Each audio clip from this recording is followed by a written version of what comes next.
رات کے اٹھنے کو ضروری سمجھو. اللہ نے ضروری نہیں کیا.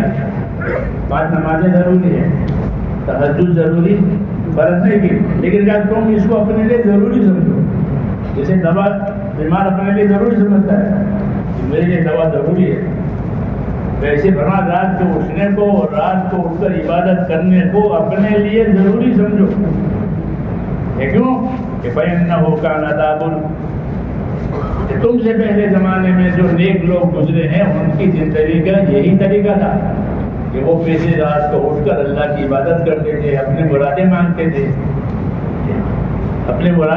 تھے, پیسے رات کو اٹھ کر عبادت کرتے تھے. تو تم بھی ایسا کرو.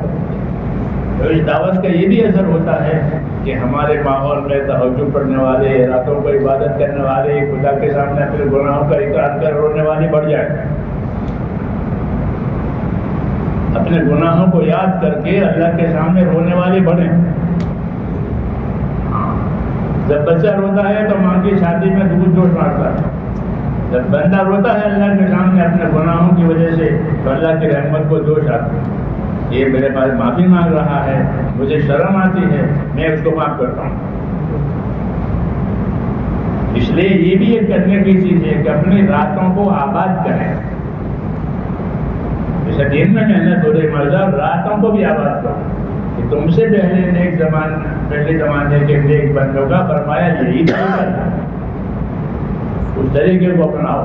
تو اس دعوت کا یہ بھی اثر ہے کہ ہمارے ساتھی تہجد گزار ہو جائیں, ان کے گھروں میں تہجد ہو جائے یا مسجدوں میں تہجد پڑھے. بہرحال یہ ایک عمل ہے, راتوں کو اٹھنا اور جاگ کر عبادت کرنا, اللہ سے گناہوں کی معافی مانگنا, اپنے مرادیں مانگنا.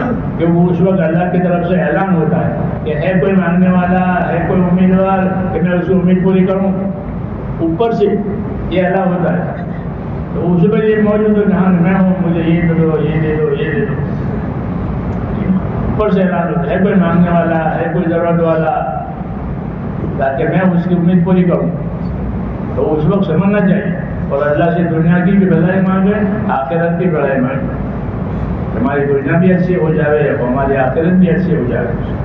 یہ دونوں چیزیں ہماری کریں گے انشاءاللہ.